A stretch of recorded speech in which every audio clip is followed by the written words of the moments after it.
We saw an absolute masterclass in poor clock management at the end of regulation in the Buccaneers-Browns game. Here's the situation. There's a minute 16 left, 3rd down and 9, and the timeout difference is actually key here. The Browns have just 1 timeout, the Buccaneers have 3.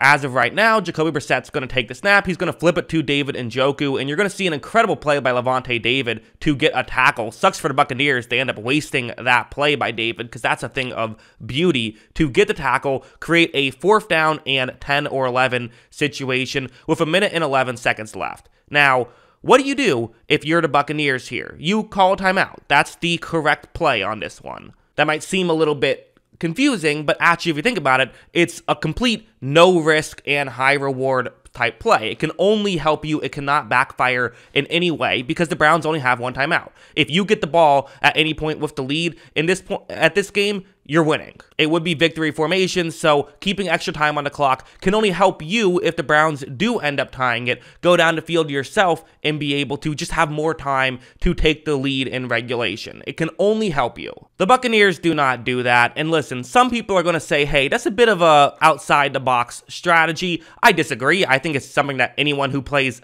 a game of Madden would do, so I don't agree with that, but it is the reality is NFL teams do tend to be pretty stupid with clock management, so it's not a shocking decision that an NFL team would screw this up, but make no mistake, this is absolutely an error that they're just making willingly, it seems. Because by the time the Browns would take their next snap, it would be right here with 38 seconds left on the clock. That's a difference in 33 seconds that the Buccaneers could have had going into their next drive. Now, you're going to see right here, I mean, this is going to be an incredible throw from Brissett and maybe the catch of the year from David Njoku. So, okay, that's what gives the Browns the lead. Give them credit that, it's not just clock management. They had to score, and they did, so definitely give them credit. But then we would later see a situation like this where it's going to be 32 seconds left, because again, that's how much time they burned off the clock. There could have been over a minute left had they played this correctly. Brady is going to take the snap. Brady is going to look towards White. He's going to give the ball to White, who gets tackled right here with 27 seconds left. So, okay, call a timeout now. Maybe it'll be 26 seconds left. I don't know. But, you'll get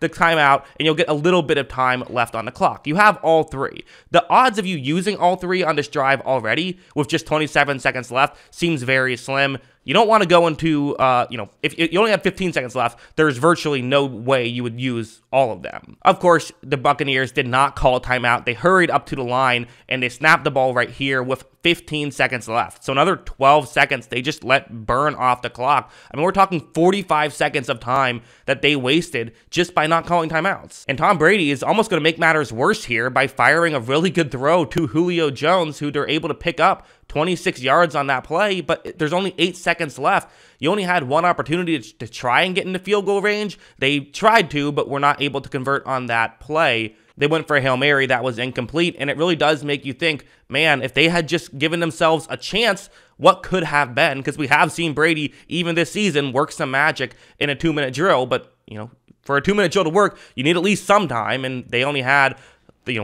35 seconds instead of a minute 10. Not to say the Buccaneers would have won had they played out the clock correctly, because, that play might not have happened because the Browns might have, played different defense. You just never know what happens if you change one thing. But the reality is the Buccaneers coaching staff absolutely costing them a chance to win at the end of regulation. They, of course, would lose in overtime. And listen, it's not to say that the coaching staff cost the Buccaneers the victory. The Buccaneers players made a ton of mistakes in their own right. The Browns players made plenty of good plays in their own right. But still, just an absolute blunder.